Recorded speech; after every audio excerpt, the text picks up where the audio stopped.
games, comics, anime, Codenamed Epic.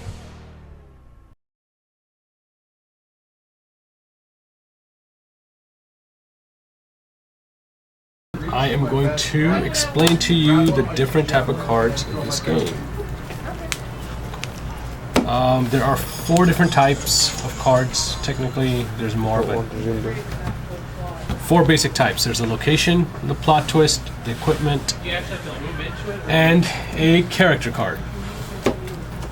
Character cards could come in 2 forms. Red border or black border. Black border means they're concealed, which means they're hidden away. They cannot be visible. They cannot be seen by other characters unless if they're attacking them. Once they declare an attack, they can be seen. And the red bordered are basically standard characters. There are characters that can be both concealed and visible. They'll be indicated as such. For the purpose of this demo, we are going to ignore all character effects, just for the purpose of the demo. So basically, we're going to assume that these are all plain characters. Each character has a few values to consider. The very top number is called their cost. That is how much it costs to bring that character out. The 2 other values, these are basically the older type cards where the top number is the attack, the bottom number is the defense. In the newer format of the cards, the attack is on the left side, I believe, and the defense is on the right side, or it might be vice versa, I forgot. But basically the silver number is their defense, the gold number is their attack. Cost, attack, and defense. Characters also have a few other values to note. First thing is their name. So this character's name, Silver Surfer, and the type. He's Silver Surfer, Skyrider of the Spaceways. The reason why that's important is there might be different versions of Silver Surfer that cost different values. The characters in the game are unique, which means you may only have one Silver Surfer out on your side of the field at a time. There are cards that allow you to have multiples, but the general rule is characters are unique, you may only have one with that name.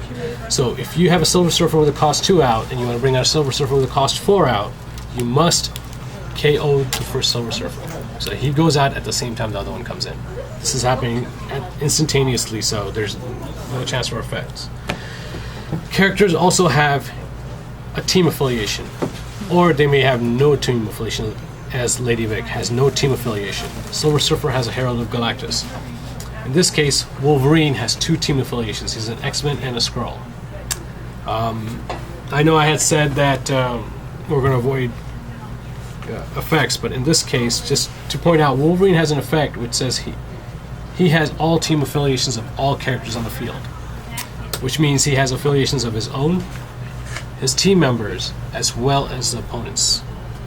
So Wolverine has every single team affiliation of characters in play.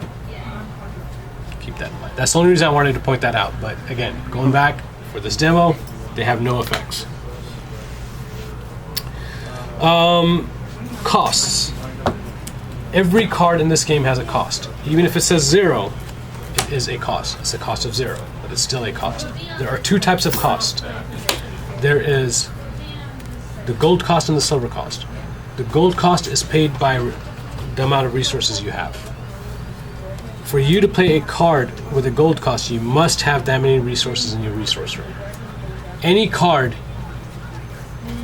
in the game can be a resource. Doesn't matter what it is. The recruit cost is a gold cost, again, and the silver cost is a threshold cost. The recruit cost says you must have that many resources to spend. Each card in your resource row gives you 1 resource point. So for me to bring Lady Vic out, I must have at least 1 card in my resource row. As I mentioned earlier, it could be any card that I have in my hand. It could be a location, a character, or a plot twist, doesn't matter. But once a character goes down in the resource row, it stays face down. There are exceptions, but for general purposes, it stays face down. Plot twists are cards that you can play from either your hand or from the resource row. So if you have a plot twist on the resource row, you may activate it from the resource row. Once it is flipped face up, its effect is applied and it's done. Unless if the plot twist says it's ongoing, which is symbolized by a clock, and usually the keyword ongoing. Basically, on an ongoing plot twist, you apply the effect of the word after the words ongoing.